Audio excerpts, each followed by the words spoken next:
My name is Charlotte. I'm a freelance journalist and I'll be the moderator of this workshop on innovation in local media. Thank you for being here today after lunch.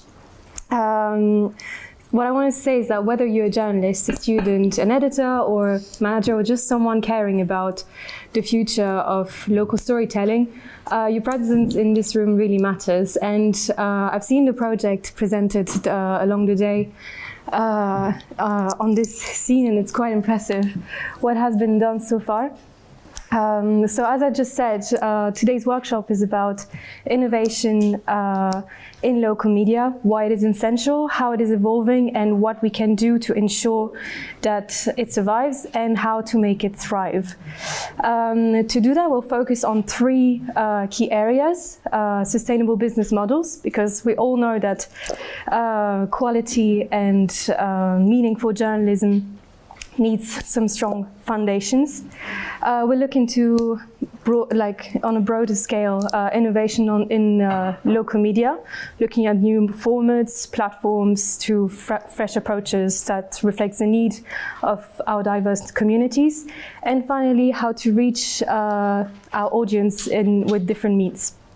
As this is going to be a workshop, it's a space for learning, but also for sharing. So your question, your ideas, and your own experience are very important to this conversation. So I can only invite you to participate actively, think critically, and collaborate as we explore what comes next for local journalism together. Obviously, I'm not going to talk a lot. These people will do it for me. So I have the pleasure of having with me four panelists who are all involved in local media, either as managers, journalists, or even both.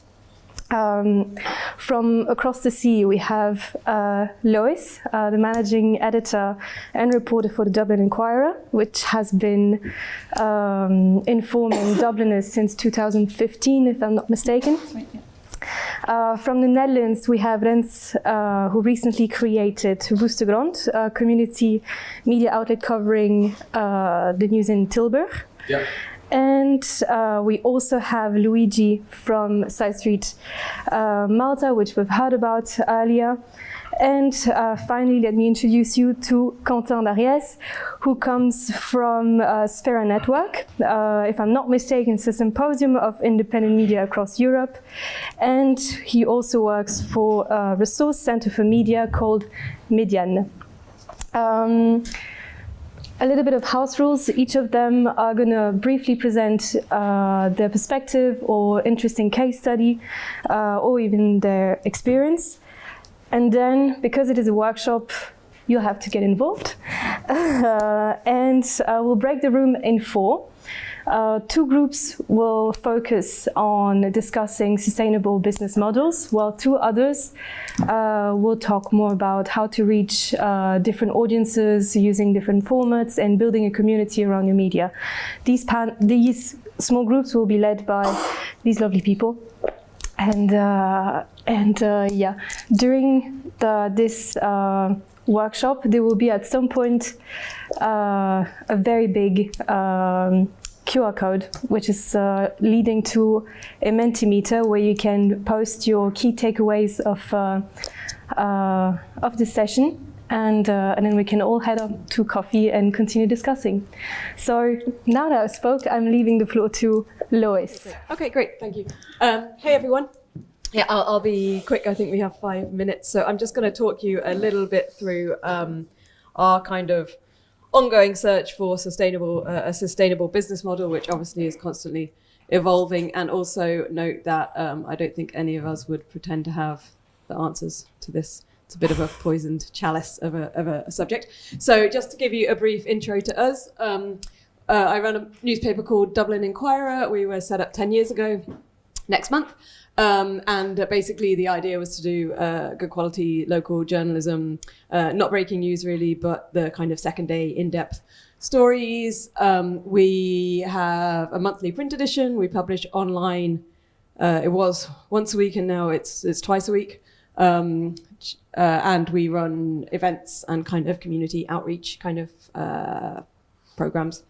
We're majority subscription funded, and we'll talk about that a little bit more and how that's going and how it has gone in a minute. And we're 6.5 full-time staff equivalent plus freelancers. So this is kind of some of us. We decided we needed a photo, but nobody wanted to be in it. And this is just a thing from the YoCoJoIn project. This is Stephen, who used to work for us, but has moved on to better things in the courts. So, okay. So why are we primarily... So just to be a little bit transparent, at the moment we've got 1,948 subscribers, plus other things, institutions like local libraries and things like that, which brings in about 13,700 a month. That isn't enough to cover our costs, so we do in the last year or so, we have reintroduced ethical advertising. We didn't have any advertising before. We've always been doing some events.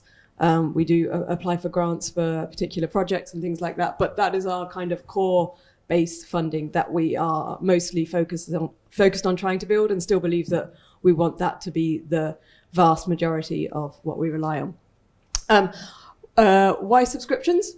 Basically, we think it has the right incentives. It encourages us to do audience engagement, to build trust, to make sure that we're serving the people who are going to be reading or writing with us. It gives us the kind of kick to do community outreach projects, so things like YoCoJoIn, but also say this is a platform we built with a reader which tracks cycle collisions in Dublin. It's an ongoing project. Actually, the National Transport Authority uses and engineers as well to do road design, because there wasn't any of this data available. It keeps us independent. If we lose one subscriber who is paying €6 or €8 a month because of an article they don't like, it's very different to losing a big advertiser who's giving you $1,000 a month or you're very heavily dependent on. So for us, having those smaller donations is a great way, especially with local journalism, when what you're writing about is very personal. In a lot of personal relationships, it kind of insulates us against sort of accusations of bias and also hopefully real bias. It's recurring. Obviously, there's no cliff edge that we're facing. So we know we've got that baseline unless we do something wrong and everybody unsubscribes at once. And the other question that obviously people here have discussed is like, how do you keep it accessible to people who can't pay? So we have a system that if you can't afford to pay, just email us in and we'll set you up with a free account. We also have a really leaky paywall that is really easy to get around. We know that. Other people know that, and basically we don't care. It's just like it's like a nudge, really. We're just saying, look, this does cost money, and if you want to get around with, just do it. But if you're gonna be like that, so current challenges, cost of living, that's eased a little bit, but the last 2 years have been very hard. Obviously, across Europe. And we found a lot of people just saying they couldn't afford it right now, having to cut back. So that's been we've kind of stagnated on this number for a while. So we've been making some changes internally to our tech and our funnel, and bringing on some of the more of the side projects and re-diversifying to try to deal with that. Can we go to the next? Yeah. What is this? Oh yeah. So aside from the subscriptions, obviously we've had a few grants. I think some people mentioned the Local Media for Democracy grant earlier. So we used that to seed an expansion to cover North Dublin, which was a news desert, an area called Fingal, which we've kind of managed to keep going. So generally what we try to do is apply for grants where we try to see a path forwards to replacing that with subscription revenue in theory, even if not in practice, and try to use it as a bit of a platform for doing that. Because again, we just really want to avoid these cliff edges of having to retrench and feeling stressed out about money. So we do things like events. We're running a summer school over this summer with masterclasses. We did a co-hosted event with a youth journalist that brought in €500. And so I guess what we try to do when we never want the grants to take away from the message that we're telling people that we want to be subscription funded, and we are subscription funded. We don't want them to think, oh, but you got this grant money, so you don't need us. So what we really try to do is kind of have a very radical, transparent approach. So we publish quarterly our financials online. We answer questions about them. We even sometimes before we make a decision, we talk through that with readers, and we say, hey, send out in our email newsletter. This is what we're planning on doing. This is what we're thinking about it. Or, what do you think about it? Do you think this would impact this or impact that? And see what they say about it and engage a little. Generally, they don't care. like, we don't really care, just do whatever. I think when people are forced to think through the business considerations with you, they realize, a lot more. They have to confront again the kind of complications of trying to fund media and the difficulties with that. I think a lot of traditional media especially is quite nervous about that radical transparency. It just feels like, oh, don't want to talk about money or the business side of things. But actually, I think that for us, it's a real positive and something that people mention a lot as eye-opening for them, I think. Yeah. So that's that. Thanks. So I guess we're constantly asking ourselves in the different revenue streams, what's worth it? We're a small team, so juggling too many plates, and generally what we end up doing is like starting loads of projects and then being like, I don't have time to do anything. Starting loads of projects, and so I don't think we've we haven't mastered it yet. We're just still trying lots of different things. Basically everything, though, we're always trying to feed that funnel to subscriptions, get people on the newsletter, get them reading a lot, get them at events, and really trying to build that community around it, and also trying to somehow give the messaging with the subscriptions that you're not just funding the stories that appear, you're also funding, the stories and research that doesn't appear. You're funding. It doesn't appear in stories, but we might sort of share on like freedom of information, transparent information requests or whatever from the government. We'll load everything up so they can see that and build that, or we'll or the courses or the training or like some of the free events we do to really sort of disconnect it a little bit from a newspaper, like a print newspaper or something. You're buying a lot more than that, everything that local journalism has to offer. We're diversifying again after being sort of focused on the subscriptions for a long time to try to handle this stagnation. So pub quizzes, summer school talks. We've started doing some advertising in line with our ethical advertising policy, which we're generally just terrible at, to be honest. I think we're just not good at selling ads. We don't have like massive reach. We don't do it on our website. We just do it in the print edition. And then we just do sort of Christmas markets. We're starting some more merchandise. And we've started an events newsletter recently that we haven't monetized yet, but is hopefully another way to reach people who might be a bit news avoidant, but can kind of come and sort of be part of the publication and news you can use. They can get out and about, and maybe it'll bring them into things. Pub quiz, print edition. Yeah, I think that's everything. Great. Then should we jump to Rens? Can you tell us about Woeste and your experience in innovating in local media? Yeah, sure. Yeah, you have the slides for me too. Here. Yeah, I'm from Woeste. It's you can have the next slide too. It's really quick. Yeah, it's a website focused on in-depth journalism for the province of North Brabant in the Netherlands.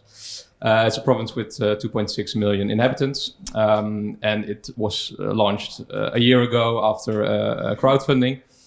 At first, I talked to other local or regional media initiatives in the Netherlands to find out, well, is it suitable? Is it possible to launch such an initiative? And the stories they told, I thought were very inspiring, and they were creating beautiful images about the possible futures, and still would be hard working, but still I thought, if they managed to succeed in doing this, then we could manage also. So we did a little crowdfunding to launch a website and create the first stories, and then we ended up doing we've existed for a year now. Maybe you can do the next slide.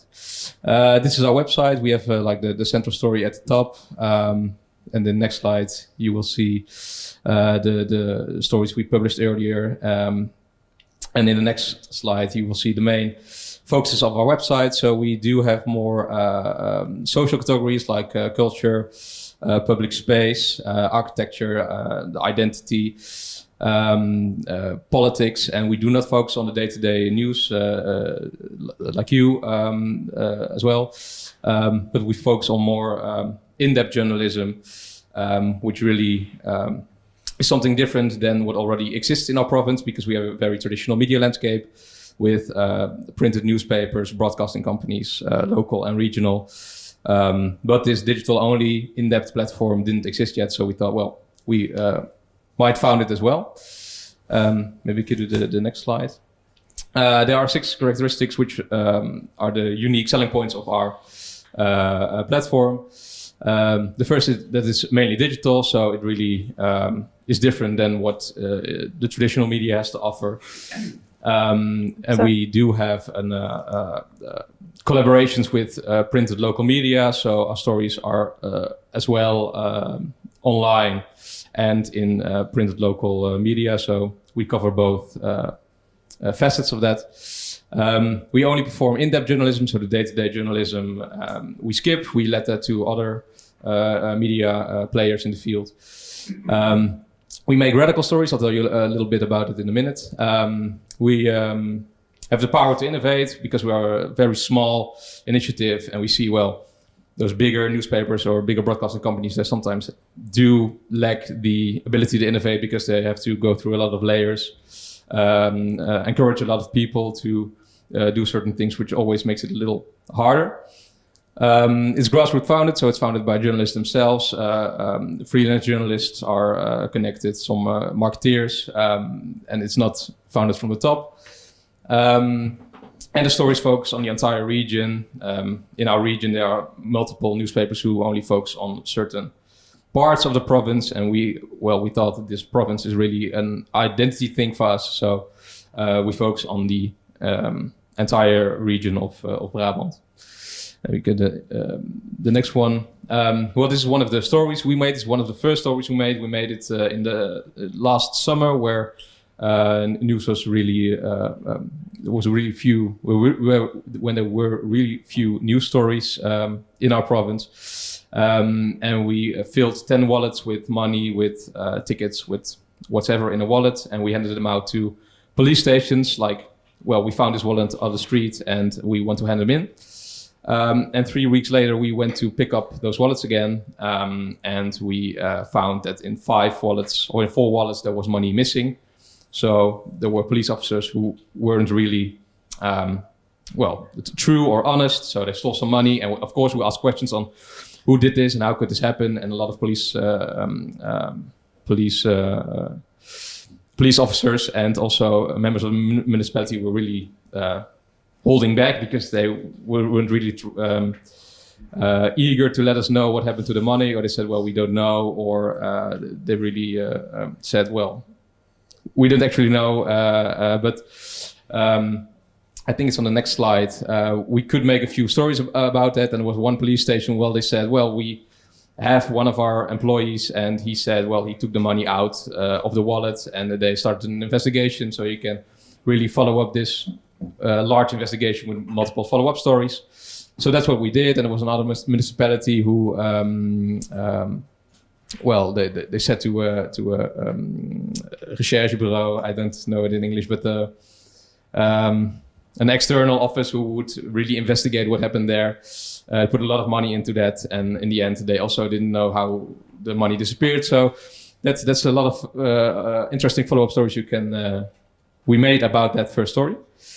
And this is another one which made a lot of impact in one of the cities we make stories for. It's about suicides in a student flat, where we found a story that there were 5 suicides at one certain student flat in the city of Tilburg. And the students living there, they were really, of course, totally disappointed that this happened so many times at their student accommodation, and they asked for nets at the municipality and at the housing corporation. And through this story, the process of hanging up those nets was processed more quickly. So the nets were established more quick because of the story. Yep. And another example of a story we did was where we, in another story in another city in the Netherlands, a journalist made a story of park benches that had disappeared because homeless people were sleeping on it, and the municipality thought, well, that's not the thing we want to happen. So we just removed the park bench, and I was just curious of how this would be in our region. So we asked everyone living in the province, well, do you know where a park bench has disappeared? And 70 people said, well, I know a place where this park bench had disappeared. And there were another 130 people who said, well, a park bench didn't disappear here, but I really think it should be here because there are elderly people walking a lot or various reasons. And we managed to find a lot of stories about people who were really connected to a certain bench. There was a bench at a memorial site where somebody buried her husband, and it had a bench standing there, and she picked out this exact place because of that bench. And then the municipality said, well, we just remove it because we have enough benches at this place. And it shows that a lot of governments aren't really attentive when removing these park benches. And we did a lot of stories on this matter as well. So I think the photo in the right-hand side is really illustrative of the story we made, because you see those poles still standing out of the ground. Maybe the next one. Yeah, I think that would be the kind of stories that we make for Woeste Grond. And I just have a very quick follow-up question. How do you got in touch with the people related to the bench story, for example? Yeah, we put out a list of questions, and there were 4 questions, and we put them on our social media, and we spread them in Facebook groups, local Facebook groups, and they would give us the information we needed, and they would give their phone numbers and their email addresses so we could get in contact with them. So that's how we handled the benches story, and we also plotted all the missing benches on a map so people could see, well, okay, this is where a lot of benches are missing, or where a lot of people are really worried about those benches missing. Yeah, so that's how we did that. Amazing. Luigi, can you tell us a bit about how SideStreet Malta is reaching out its audience? Because I think it's quite different from the 2 other media that we just heard about. Okay. So first off, I just want to say that, like, when I'm in these contexts here and at these conferences, I always feel kind of a bit dwarfed by the wealth of knowledge that everyone can bring here. Having done this for a lot longer than I have, and often because even when we're creating audience strategies, if you can even call it that, it still very much feels like intuition, and it's always changing as well, always changing. So I think a key thing to it is adaptability. You have to have your finger on the pulse of what's going on, what other creators are doing, keeping very much aware of what's happening around you, and also adapting it to fit your style, your voice, and what you want to create. And so because of that, because it's like very much intuitive, it's a bit difficult to formulate into some precise set of rules or the way you can go about reaching out to your audience, but maybe I'll try and touch upon some of the things which we're doing. With this word content is starting to creep in and replace words like news, articles. It's all about content. How much content are you dishing out? What content are you creating? And while that might seem a bit offensive to like people in this industry, I think it's a reality which needs to be kind of assessed and accepted as well. And one of the things that we do that we found has helped us grow our audience a lot is by having a high churn, like having a lot of content that goes out there. And I know some people are like, but we want to do more in-depth stuff. I don't want to put out a lot of articles. You can't make good journalism fast. And I resonate with that, but that's not what I'm saying either. So one of the ways in which we kind of try and target as many people as possible and get a lot of eyes on our content is by getting one piece, which can be in depth, which can be something strong, and finding ways to dissect, reformat, and put that out on different platforms and kind of make the most out of that content. So for example, even in the Voices program, when we worked with Caden and Melanie, they would have an interview with someone which would last around 20 minutes. Good content in there, a lot of good content in there. And from that 20-minute interview, you've made 5 videos, 1 article, you've put out a poll on your Instagram stories, you've put some other ways of engaging with your own. So you need to find ways to maximize the content you're creating, and even so, in so doing, you're opening it up to a conversation, which creates a little bit of a dialogue. The more you like champion your campaigns or champion your stories and put out a lot of content, that shows you care, I think, as well, because there's still a lot of effort in that. You still need to go through the process of editing that content and finding ways which work. And in that process as well, we tend to obsess over the little details as well. So you are always fighting for your audience's attention because there's so much out there. So when it comes to what hook we're using, like what is the first 3 seconds going to be of our content? That is something we spend a lot of time on. Like we need to see, what is this likely to work? You can test it out as well in different ways. You obviously do not feel afraid to take risks. You have to take risks and you have to lose and you have to put out a piece of content that's going to flop to know that that's not the hook you needed to use. You need to use another hook. So that is very important as well. Well, maybe Quentin. Quentin. It's a bit easier. No, but actually, maybe Quentin, you have good examples or case studies to kind of jump on this. What Luigi just said. Yes, thank you, Charlotte. So I'm Quentin. So I'm a bit different than the 3 other panelists here because I'm the editor-in-chief of a network of European independent media. So I'm not from local publishers, but all of our media are either regional, with a strong regional focus in 7 European countries, and all of them are community-based and membership-based. So just before, to be fully transparent, 2 days ago, I told in my meeting with a lot of editor-in-chiefs, okay, I'm going to this panel. What are, the key takeaways? And sorry, I need to take my notes. Sorry for that. No, because it was good. No, the point is, if you want to do local and regional, it's okay to find your niche, and you really need to think niche right now. I'm, for example, myself, I'm coming from France, only big media outlets which are funded by billionaires, most of them are far right or public media, are able to cover in depth several places at the same time or several beats at the same time.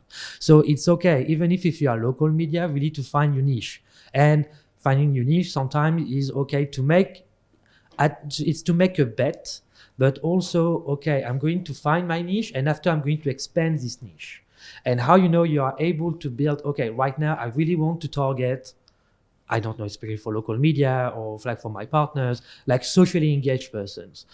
We are working with a Spanish cooperative called El Salto. They have right now 50,000 subscribers, and they started in Madrid during the movement of the Indignados, and they are still expanding and still be here. And we are going to focus on the niche of activists in Madrid. We need to be essential for those activists in Madrid in their daily life, for their daily process, to create the sense of belonging towards the city for any social fights. It worked. This is how they gained the first 2,000 people. And after they managed to expand. They expand maybe to parents. They expand also maybe to other regions. So they went to Sevilla, they went to Andalusia, and right now there are really 50,000 people. And what is amazing with El Salto is just they managed to create such a sense of belonging because their niche was so essential for the niche activists to do their work, because to do the sense of belonging, that right now they are even members of the cooperative.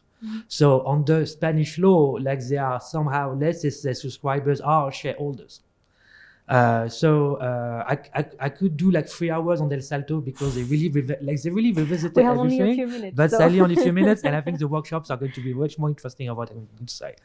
Another thing, for example, for my other member is called Street Press. So Street Press also launched 10 years ago, and it is really what they call urban lifestyle media, aka meanings for local communities, the suburbs. So you have the wealthy districts of Paris and Lyon or Marseille or whatever, but you have also one of the poorest districts in Europe, Western and Eastern, also based in France in the suburbs, in the outskirts of Paris, Lyon or Marseille. And Street Press, they say, okay, we are going to do it and we are going to talk to them freely, still be accessible, and after we are going to set up a donation strategy to it. And then bam, still able to find the niche. And the niche was, okay, to really take a look at how they can hook them. So, you can still manage to hook some people with social fights, the question about police brutality, but also rap. And how, for example, you are able to use like all the levers you have in your community just to say, okay, we are going to watch it and we are going to follow it. And right now, like they have been very, very reluctant to do like structured membership and structured donations for a long time, because they were saying, yeah, but the membership is some kind of a fake paywall. Well, to go back to your with your IT issues, but somehow they still managed to launch a campaign, or how them for the previous funding campaigns to become regular donors, so like really a membership. And they managed in 6 months to have like 1/3 of the revenues for this year to come from this. So it took a lot of time, but it means like they were so able to build the niche that right now, and they put so many levers. So right now, like they really managed to do this, and right now they have like they publish a lot on Instagram, and they spend a shitload of money on Meta for advertising sometimes. But right now, what they really want to expand is, okay, push everyone to the Telegram channels or to the events, which they are doing like right now every 3 weeks in different like cities or the French suburbs. Yeah, they're crazy, based on your face, but it works. And right now, like usually a membership rate is around, like you take 100 people reading your stuff, usually 5 are going to subscribe. This is more or less the motto from the membership puzzle. Right now, for some events, they even manage sometimes to have 200 people coming and 25 people signing up or renewing the contribution. So it's like they manage really to create a strong sense of belonging. What kind of events do they do? Concerts, kind of dissecting the stories, dissecting, like the scoops they have. Sometimes, like even, meetings, like stuff with influencers or also local campaigners on some issues. Like, for example, they did an event on the swimming pools of Aubervilliers. So how with the Olympics, there were a lot of pressure to build more swimming pools in the outskirts of Paris, because drowning is actually the first cause of death after shooting in those kind of areas. So just to show you like those young people do not know how to swim. The problem is just they built most of those swimming pools into community gardens, and so it created a lot of conflict for communities. And so that's why even if they do not take any side, still manage to be a center of attention for this, trying to do that. And the last one I wanted to make is just for Greek partner propaganda, they still define themselves as a national outlet, but by the way they decide to go into the niche, by any means they became local or became regional because they decided to focus on the queer communities. And here in Greece, so of course Athens and a bit of Thessaloniki and so on, but and here but for them it was really a life changing because they were 100% advertising, SEO, whatever. So they were really becoming some kind of a content crap machine. And I'm quoting them. So they say, okay, we need to focus. And so that's why, they manage actually to find this community and then say, okay, we're still national, we still cover national stories. We care about all the queers and all the LGBT persons communities in Greece. However, sadly, based on the realities in sociology, 80% of them are living in Athens. That's why we need to focus on what's happening in Athens in these communities. So I just have also 3 points that after maybe for the workshops that can also guide you. Very quickly, because then I have to break the room. First of all, finding your niche is good for the expansion. A membership takes a long time. If you want a business model, it takes 3 to 5 years, and the best case is for majority to become your main source of revenues. And also you need to transform your entire newsroom in your entire way of doing. A membership is a sense of belonging, so you need to work on your branding. You need to, for your staff also, to be to work on a lot of things, and also how you are able really to be fully transparent. And so that's why it's really, you need to be a counterweight to your instincts that you only produce news. You are part of a community, so you should really be transform yourself so you are part of the community. Quick question though, is it in your experience, is it the optimal kind of, is it the one that people should be chasing? Should you be aiming for that in all cases? Or?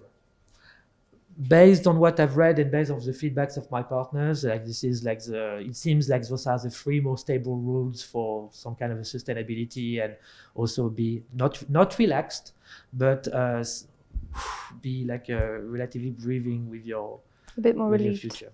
But also the hardest is what maybe you're. The hardest is you want to do everything at the same time.